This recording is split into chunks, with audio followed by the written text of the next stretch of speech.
¿Cómo les va? ¿Cómo andan? Bienvenidos a Redacción Abierta. Estamos como siempre a las 20 por Canal 10, nuestro horario de verano. Buenas tardes, noches, tenemos que decir.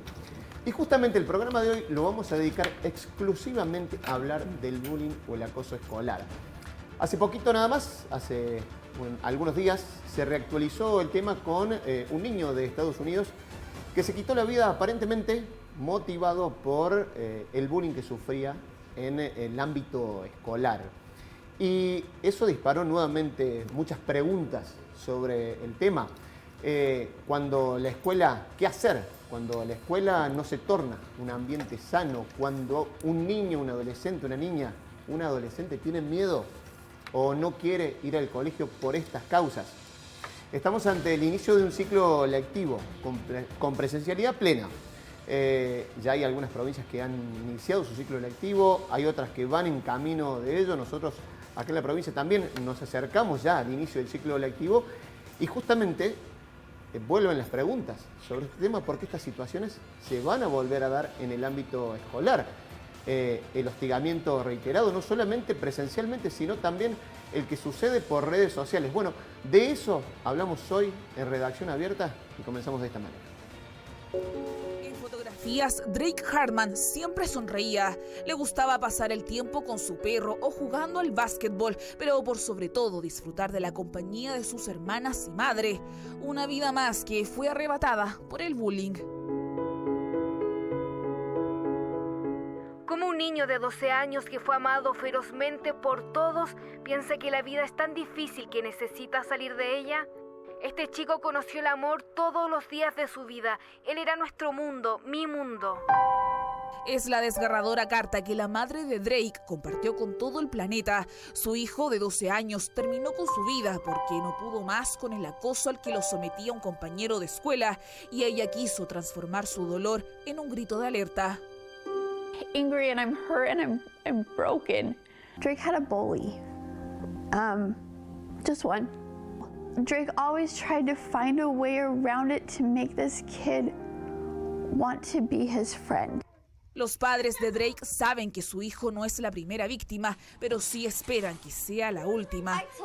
Según la UNESCO, más del 30% de los estudiantes del mundo han sido víctimas de acoso. El acoso tiene tres características. Uno es la asimetría. Uno tiene que tener más poder que la persona que es acosada.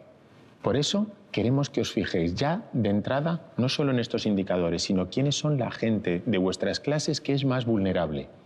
Pero el acoso no solo necesita asimetría, sino que también necesita intencionalidad de hacer daño.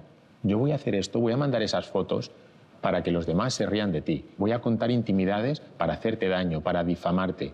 Y la tercera característica es que haya reiteración, que pasen varias veces.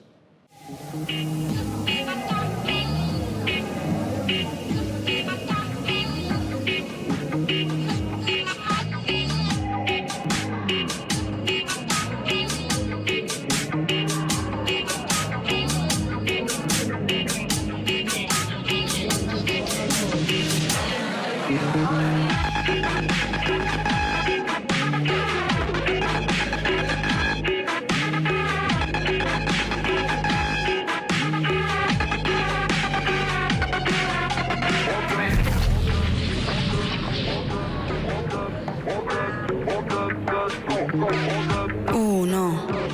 Justo este pibe, ¿no?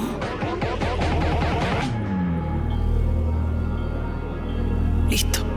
Soné.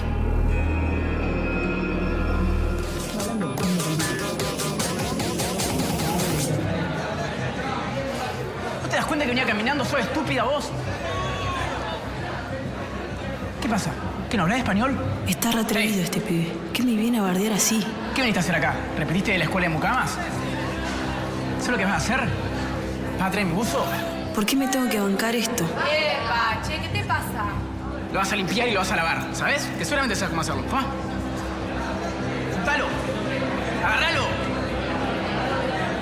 Nosotros ubicados aquí en Barrio Las Flores, en el Colegio Parroquial San Francisco de Asís, donde nos llegamos por la denuncia de bullying por parte de compañeritos de un niño de 5º grado. Esto motivó que alumnos del secundario de este colegio decidieran hacer una especie de sentada pacífica y de no ingresar a las materias. Están dentro del colegio, pero no están recibiendo el dictado de clases, pidiendo que se dé respuesta a esta denuncia que estaban haciendo y a otras tantas que, según padres y alumnos de este establecimiento, han ocurrido en este colegio. Por su parte, el colegio, a través de un comunicado de prensa, dice que están a disposición, niegan la mayoría de los hechos y sostienen de que hay muchas de las cuestiones que denuncian los alumnos forman parte de cuestiones privadas porque son a través de redes sociales. Lo que para muchos alumnos argentinos es un día lectivo más, para algunos es un auténtico infierno. En ningún otro país latinoamericano se dan tantos casos de acoso escolar. En una escuela del norte del país, 2 niñas se pelean ante la indiferencia de sus maestras. Esta niña de 8 años de la provincia de Buenos Aires fue golpeada por sus compañeros en repetidas ocasiones. A veces el acoso escolar puede llevar incluso a la muerte. Nadie puede solucionar un problema que no conoce, ¿sí? Nadie puede identificar o detectar un fenómeno que primero, no ha reconocido. Entonces la tarea de concientización es fundamental. Desde 2013 existe una ley contra el acoso escolar en el país, aunque no ha servido de mucho. Padres y maestros a menudo no reconocen los signos. La situación en escuelas y guarderías es abrumadora. Hay instituciones que tienen un ambiente socioemocional más tóxico, una relación también más tóxica entre los docentes y los chicos, un estilo de gestión quizás a veces más violento. Todas estas cuestiones generan que a veces se dé que mayor predisposición a que estas cosas aparezcan, como también puede producirse lo inverso. Una de las cosas fundamentales que nosotros les recomendamos a los colegios es psicoeducar, o sea, poner este tema sobre la mesa y sacar lo de la clandestinidad donde durante mucho tiempo estuvo y empezar a hablar de estas cosas obviamente de un lugar responsable y un lugar con mucha formación y preparación, pero que no sea un tema tabú, ¿no? Ahí veíamos el tape introductorio, hablar, concientizar para después actuar. Por eso hemos traído a especialistas en la materia. Vamos a tratar de hablar, de desgranar un poquito este tema. Estamos con Silvia Soria de Rico, abogada de familia, María Susana Berardo, coordinadora del equipo de convivencia escolar. ¿Cómo les va? Buenas noches, ¿cómo andan? ¿Qué tal? ¿Cómo estás? Sí, muchas gracias por venir. Y también por este lado tenemos a Martín Cipolone, psicopedagogo, y María Eugenia Escoco, psicóloga. ¿Cómo les va? ¿Cómo andan? Buenas noches. Una primera reflexión, María Eugenia, empiezo con vos por ahí. Digo, surgen muchas preguntas, ¿no? ¿Cómo actuar? ¿Qué hacer? Una primera impresión, digo, estamos ante un ciclo lectivo que comienza. ¿Se habla, se concientiza sobre el tema? ¿Hay herramientas para actuar? Sí, efectivamente, digamos, las hay. De todas maneras, coincido con uno de estos takes que compartías al inicio, que es un tema que merece mayor atención, que merece mayor escucha, mayor intervención, y para eso es necesario conocerlo en profundidad. Primero, digamos, no solo hablar, es como recurrente, no solo hablar de la víctima, pues cuando hablamos de violencia también hablamos de un victimario. Es necesario en este abordaje tan complejo incluir a todas las partes y también, digamos, pensar en todos los espacios en donde, para poder trabajar en términos no solo de asistencia, sino también de prevención, en cuáles son los espacios comunitarios, sociales, institucionales, incluidas la familia, en donde debemos trabajar sobre esto. Evidentemente la escuela tiene un lugar de privilegio porque es donde en general, digamos, este síntoma o este comportamiento y esta conducta aparece de manera recurrente, ¿no? Entonces, esto de trabajar sobre los modelos de gestión, los espacios de aprendizaje, sobre los vínculos, sobre cuáles son los lugares que les vamos a dar, y más en este momento, en un momento de pospandemia, en donde también, digamos, se han exacerbado algunas cuestiones asociadas a la violencia, producto del encierro, producto de alguna manera haber optimizado la vinculación virtual por medio de también, la tecnología, claro, que evidentemente esto es una herramienta preciosa que nos ha permitido también de alguna manera seguir vinculados con algunos espacios en pandemia, pero sí sobre todo en edades como más tempranas, ha generado que haya, esta cosa especular, ¿no? Lo que genera el vínculo con la tecnología en un niño y más pequeño aún esto es más complicado, genera la falta de aprendizajes en torno a el cuerpo con el otro, el respeto, el poder reconocerlo, el saber cómo trabajar en equipo. Todo eso que hemos perdido, digamos, es necesario como recuperarlo y pensar en términos de, bueno, cómo lo abordamos en los espacios que compartimos con ellos. Un gran desafío que tenemos este año. Martín, con esto, mira, digo, Eugenia hablaba de espacios. Se dan esos espacios. Si uno ve todas las estrategias de prevención, dicen, bueno, deben existir consejos escolares, debe existir... Digo, hay una serie de pautas que están bien determinadas. Sí. Digo, ¿se dan esos espacios? ¿Existen esos espacios? Los espacios existen, los espacios están. Quizás el miedo de un docente, de un no docente, lleve a que eso no se utilice como debiera utilizarse. Justamente con la licenciada Berardo hablábamos recién, y Córdoba está a la vanguardia con el tema del acoso escolar, porque tiene una serie de dispositivos que puede implementar hasta cuando aparezca un hecho de acoso escolar. El tema es que se denuncie, que se enuncie este tipo de cosas para poder actuar, porque generalmente estos hechos quedan en el silencio. O sea que el primer problema que vos verías sería esa cuestión de que no sale, digamos. Claro, lo que pasa generalmente, en mi experiencia, ¿no? Es que el chico que sufre el acoso escolar se va de la escuela, lo cambian de escuela. Y el acosador queda en esa escuela y esto es un círculo que se repite. Entonces no sería la forma esa, sino hay que mediar con algún dispositivo, que la provincia cuenta con esos dispositivos, para poder frenar. Un poco, digamos que sería, no es que hay que enseñarle al niño a defenderse, sino que hay que enseñarle a no actuar agresivamente, ¿no?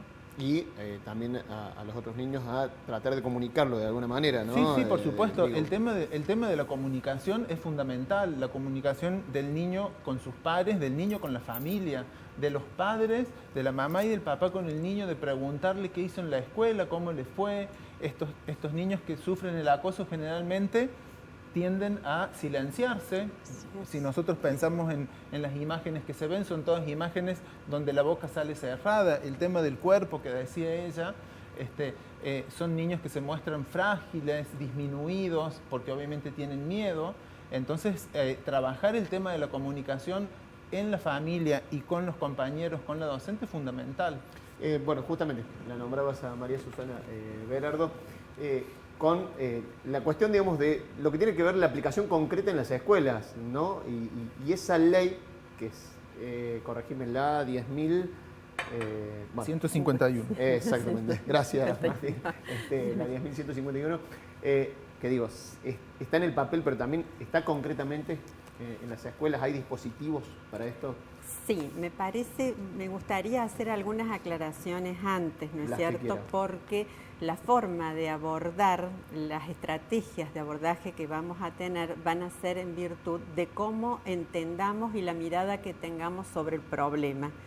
Nosotros consideramos que bueno, bien lo definieron ahí, ¿no es cierto? Se da esta forma de violencia entre pares de manera reiterada, sistemática, con un desequilibrio de poder que hay que diferenciar de la violencia entre pares. Hay hechos de violencia que no constituyen un acoso.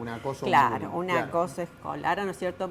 Nosotros recibimos por ahí demandas que dicen quería denunciar una situación de bullying, que no son denuncias las que recibimos, sino demandas de intervención. Y que no dejan de ser graves, pero corren por otro, claro, por otro carril. De ser graves, digo, que tienen que ver con situaciones por ahí de violencia que se dan en la escuela. No me gusta hablar de violencia escolar, sino violencia que se da en la escuela. Que se da en la escuela. Pero que no dejan de ser graves, pero corren por otro lado. lado. Pero que no hay que confundir, ¿no es cierto? Sin lugar a dudas, el acoso entre pares es una situación preocupante. Nosotros, por ejemplo, ahí siempre hay que tratar de comunicarlo para intervenir y saber cómo intervenir, sí, ¿no? Pero cuando hablaba que había que identificar los que eran más débiles, los que eran más digamos así, hablando de características individuales o singulares, nosotros más bien que de perfiles hablamos de roles. Entendemos que el acoso entre pares es una situación, es decir, es una dinámica relacional en donde se ejercen distintos roles y no se habla de perfiles que serían más singulares, ¿no es cierto?, más de la esencia de la persona. Y quizás estigmatiza. Y que estigmatiza, eso mismo, que estigmatiza y ya tiene como un futuro inexorablemente determinado.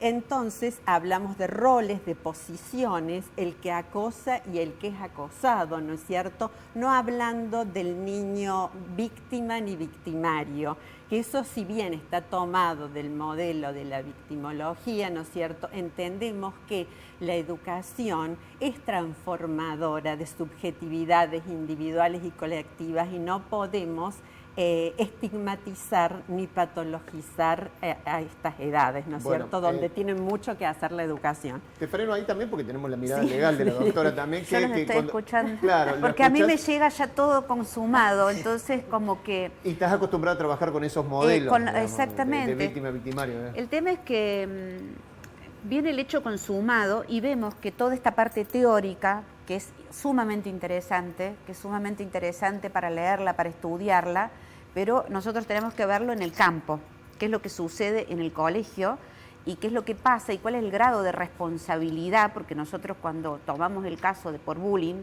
que hablamos esto para rellenar un poco de lo que han dicho acá estas personalidades, yo lo que digo que mucha gente no sabe porque la escuela tiene temor de hablar sobre este tema, de ponerlo sobre el tapete y decir, bueno, en este curso, porque me ha tocado representar a personas que han tenido problemas de bullying, se les estigmatiza. Por ejemplo, esta persona que ha tenido un problema, ustedes tienen que comportarse de distinta manera. O sea, desde ya lo estamos estigmatizando, porque ya lo estamos separando de que esa es la víctima y ustedes son los victimarios. Porque el victimario necesita cómplices silenciosos que actúan, ya sea por acción o por omisión. Bueno, hay algo interesante que decir, porque ya cuando te llegue el hecho consumado quiere decir que el hecho no se resolvió en el ámbito escolar. No se resolvió por los canales que tenía que resolverse. Digamos que exactamente. por ahí ya vamos a volver a claro, pero no se resolvió. Por eso yo digo, el hecho consumado es cuando el cliente viene a verte por un problema de bullying que ha padecido su hijo. Entonces nosotros vemos el grado de responsabilidad que sin duda es el colegio, primero el alumno, el colegio y los padres, ¿no? Porque esto es en la línea. ¿Qué han hecho, ¿no es cierto?, interdisciplinariamente para evitar ese acoso? Entonces, perdóname, te freno ahí. ¿Qué se puede hacer para no llegar a esa instancia? Claro, ¿qué se puede hacer? María. Es generar las condiciones, ¿no es cierto? Por ejemplo, la presencia siempre de los adultos, la intervención de los adultos. Pero para eso tiene que haber un vínculo de confianza, canales de comunicación que permitan decir lo que está pasando y para eso hay que generar vínculos de confianza.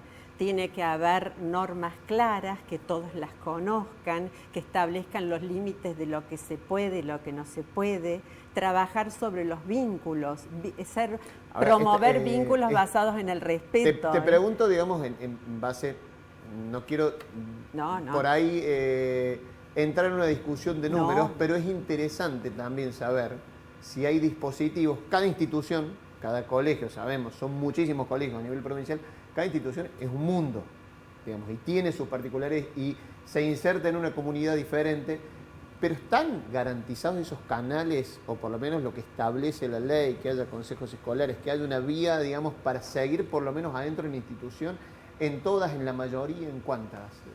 Y bueno, yo creo que eso también se va construyendo, porque la convivencia es una construcción. Y también están dados esas estrategias en construir normas entre todos y para todos, ¿no es cierto? Se construyeron normas donde las normas estaban basadas en valores como el respeto. Si nosotros tenemos alguien que se burla del otro o que critica al otro o que se burla, como vimos, por la etnia, entonces, y eso no se reflexiona, no se debate, no está la intervención del adulto que pueda decir, no, acá hay un límite, promover, reconocer al otro como distinto pero con igualdad de derechos, todo ese trabajo que marca la construcción de los acuerdos de convivencia, la construcción de normas en las que tenemos que ser parte, la posibilidad de dar lugar a la palabra.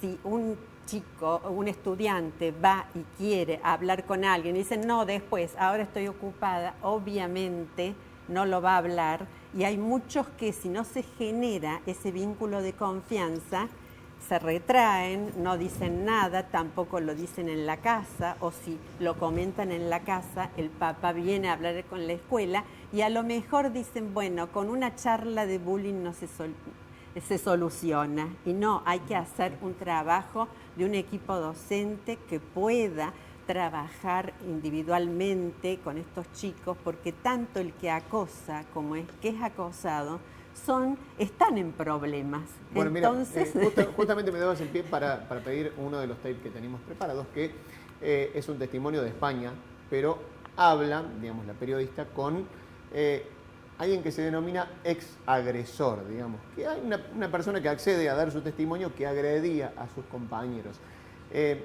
Para entender un poco también esa otra parte que compone, digamos, ese vínculo. Mira, lo vemos y lo charlamos acá. Tú estás hoy aquí porque en un momento de tu vida pegabas a los compañeros de tu clase. Eso es. Pegaba y, bueno, insultaba también. En secundaria me junté con malas influencias, mala gente, solo por intentar encajar. Y luego pues, me manipularon y eso, porque como me vieron grande, me vieron con fuerza y me manipularon de tal manera para que yo hiciera el trabajo sucio, por así decirlo. De ir a por la gente que ellos me decían, acabar pegándoles. Llegué a dar caso de humillar a la gente delante de todo el instituto. ¿Qué tipo de humillaciones?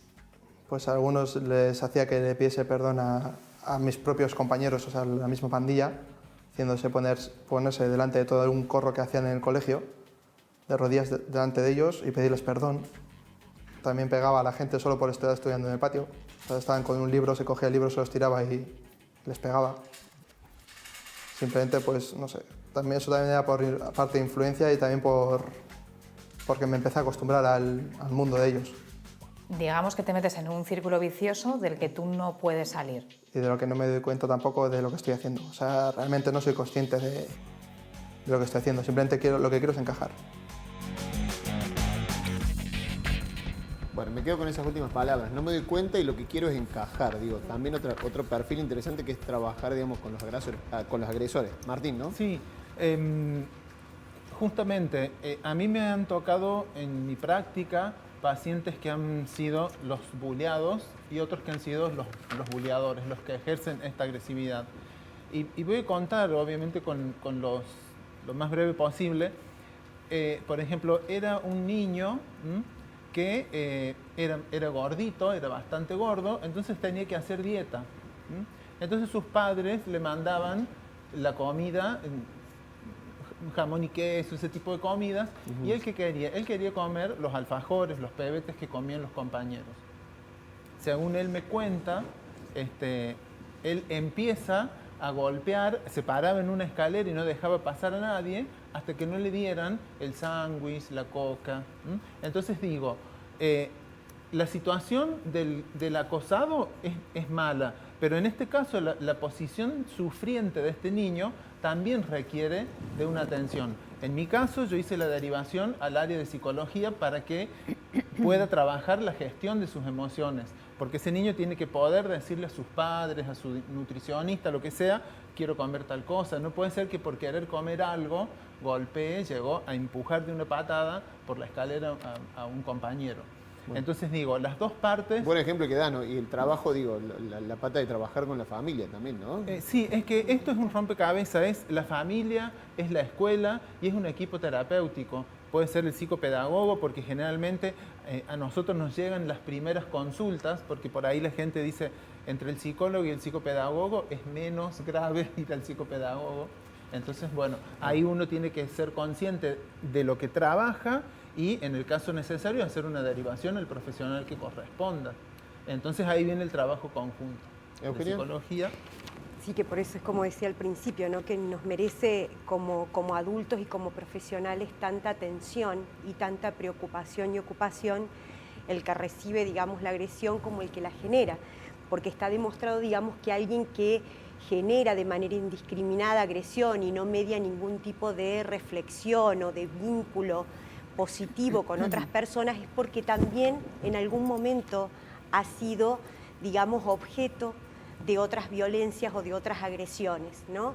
Porque eso tiene que ver con un patrón de aprendizajes emocional y cognitivos que tienen, digamos, estas personas, más allá que acuerdo con la colega en relación a esto de poder abordarlo en las instituciones educativas desde los roles, ¿no? Lo que se genera en ese momento, pero evidentemente hay mayor predisposición porque no lo advertimos en todas las personas, ¿sí? Entonces hay algo que nos indica que en la historia de estas personas, así como en algunos casos se aprende desde el respeto, desde poder reconocer al otro y poder trabajar de manera creativa con el otro, hay algunos entornos, tanto familiares, comunitarios, pues estamos hablando de distintas instituciones. Esto digo también para pensar en estrategias de abordaje en los clubes, digamos, en todas aquellas referencias en donde, así como esto se muestra, por ende, nos brinda la posibilidad de que podamos activar ahí en torno a